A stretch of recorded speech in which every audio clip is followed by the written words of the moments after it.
Okay, where were we? Well, we were just at the point where Los Angeles was moving down to Hong Kong, and we became the task force flagship for Task Force 74, which was a task force composed mainly of ships needed to, whatever we could round up, to repatriate the Japanese soldiers back to Japan, for one. They had no Navy left, no merchant marine left from the war.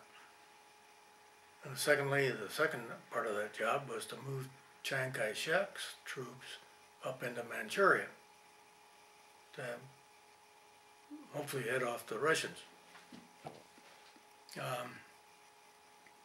Because they had no much of a navy and not much of an infrastructure of roads and things to transport themselves. So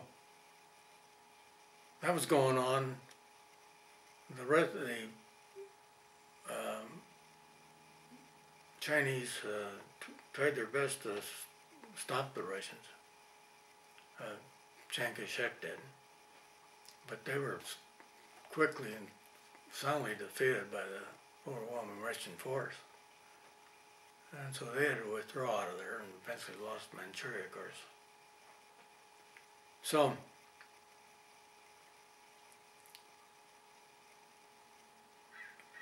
let's see, what else can I say there? Oh, meanwhile, the U.S. was under the impression the war was all over, of course, and send the boys home. Congress was railing on this, well, the public was too, the newspapers, everybody, because all this stuff about the meetings and so on was a secret.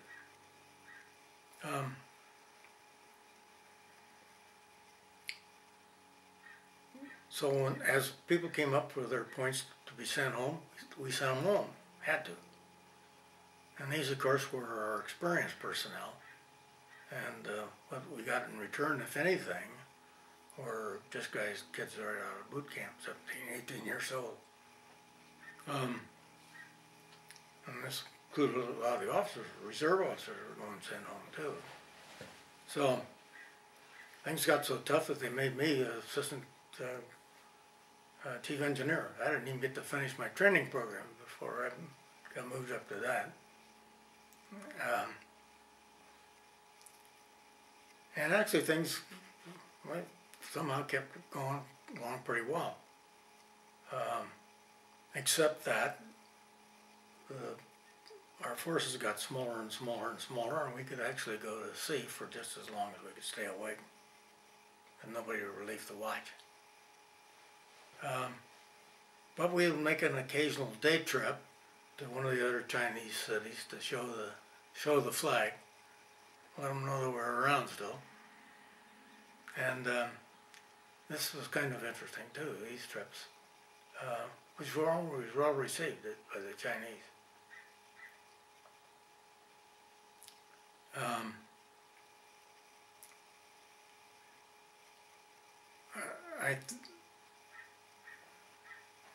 We spent a lot of time just at the dock in Hong Kong. In that flagship is doing its thing, the flag officers and unit, as to what the whole strategy is going to be and so on. But they don't, again, there's a pretty hard line between them and the ship's officers, so we're not that involved, and we're pretty much in the dark.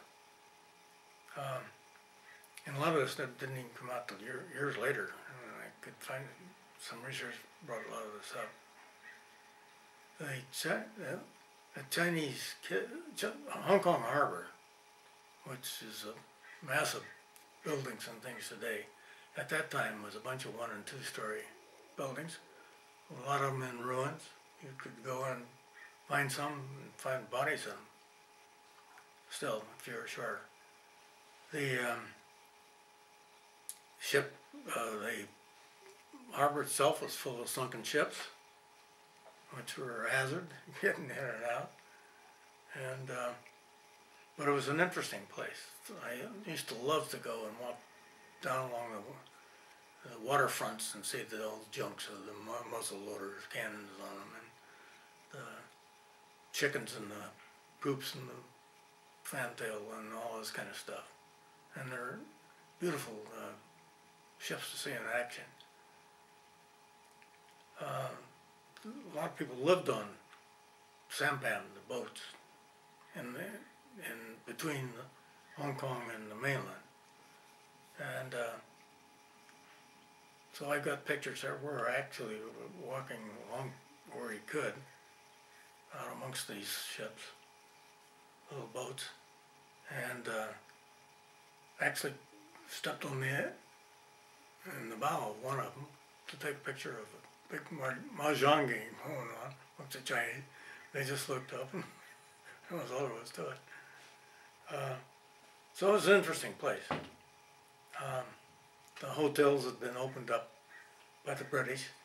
It is said that the first thing liberated on the island were the squash courts for the officers to play.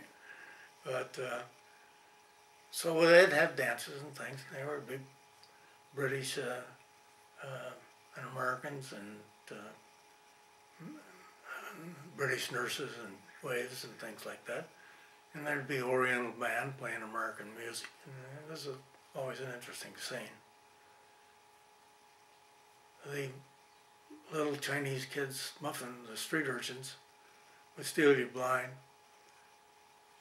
They were great at singing little songs in American, and were cute as hell. A lot of fun, but you had to watch them every minute. You couldn't get film. All the film you got had been taken once and put back in boxes, and if you bought one, it was at your own peril, and you seldom ever got one on the wood. So didn't get as many pictures from there as I would have liked to have. I guess that's a good place to leave Hong Kong right there.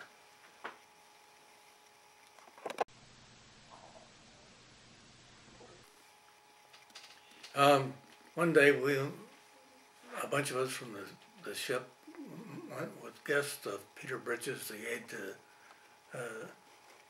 Air Commodore Hong Kong, on his yacht up to the island of Macau, which was a power in the Pacific for Portugal even before Hong Kong existed. It still existed today, but as the only unit of power of Europe out there other than Hong Kong. During the war, they had a tough time. The Japanese did not invade the island, but they did blockade it. It's a very heavily populated island, so it's said that if everybody laid down and died at the same time, it'd be hard pressed to find a place to bury them all.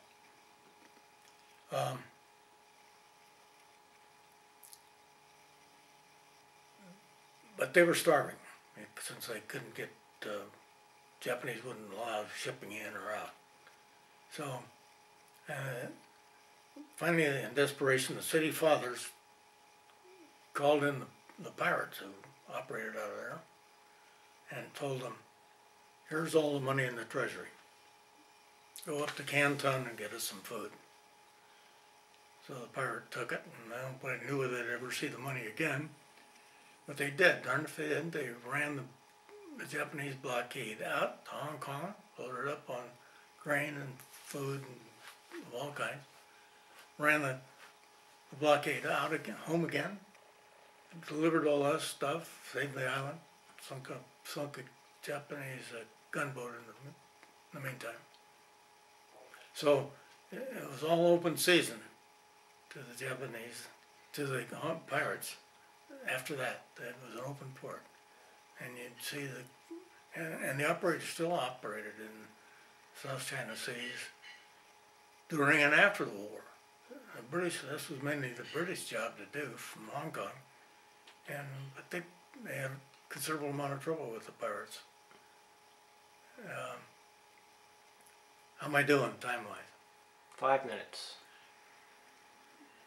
Hong Kong, or Macau also, in those days, was one of the only so-called six-man ports in the world recognized by the United States Navy. That meant nobody goes ashore with fewer than 6 men and prepared for trouble. So, but it was also one of the 2 places left in the world where opium dens were legal and open. Gambling was a big feature, and all of these things have been updated in recent years in the finest Nevada mode, so that they are big, interesting places to visit, sinful places. The Black Hand Society, the Chinese mafia, undoubtedly still operates out there and runs a lot of that stuff. It was a fabulously interesting place, and we got out of there alive. So that's it.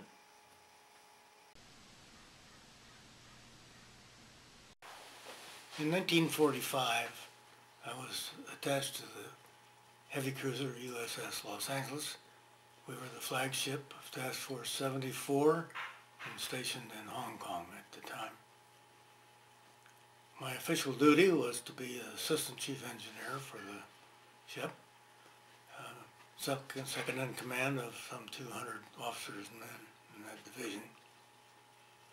But I had an auxiliary job, which was as athletic director for the ship.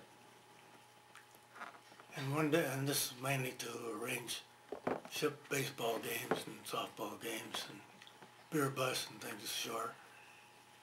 But on this one day I got a call from the head of the YMCA Chinese branch in Hong Kong, and he was wondering if we could arrange to have a little ping pong gathering. We'd get together some of the guys from the ship, and they had a Chinese team there and we'd have a little ping pong tournament. So I thought that was a good idea, so I rustled around, found a few guys who said they had played a little ping pong in college or somewhere. And so the arrangements were we'd meet this Chinese guy at on the port or landing or whatever, and he would have rickshaws and he would take us over to the place we were going to play, which was great. And so I went with him, and we went over, and we finally got to this place that was a restaurant, and we went in and up a set of stairs, and here was a big auditorium, and it had stands, a ping pong table in the middle, judging stands on one side, an orchestra playing in the rear, and quite a crowd, British and mixture and Chinese. So this was a little more than I was expecting, but we were just in our uniforms, so that's all we had, and street shoes. But nevertheless, we got out and started warming up a little bit. And the Chinese team then came in. They were immaculate. They had dress jackets, crossed paddles on the shoulder, and looked like a real professional team. So I was getting more worried all the time, so I sidled over to a Britisher in the stand there and I said, "Do these guys know how to play ping pong?" We thought at that time we didn't know anything about Chinese expertise in these sort of games. We assumed that we were just going to have a little demonstration of how the game was played. Instead, the Britisher looked at me. He said, "Yeah," I said, "See that guy there? He beat the world's champion when he was out here a couple of years ago." So I knew we were in trouble, but we introduced a coin flipping arrangement for deciding who was going to serve first, which we won. And so we started down to our groups. Our first guy got slaughtered. Our second guy got slaughtered. I played I think that then I got in there about playing in the middle or something. And I've never played better. I was sitting out of the crowd, slamming away. But everything came back with that a little bit more on it. And but I was lost a respectable low teens and middle teens in 3 sets. And finally we went down our fifth and last guy. Mercifully, somehow won. I think it was a gift, but anyhow, we took it. And we got presented with this big banner, all written in Chinese. We took it back to ship and told everybody we won. Of course, it didn't take them 10 minutes before that got defeated and the truth came out. But it was kind of fun. But we really found out the Chinese were some of the world's best at ping pong. They had all that great eye-hand coordination and quick reaction. And we were pretty rusty, all of us. So, but anyhow, that was a fun event.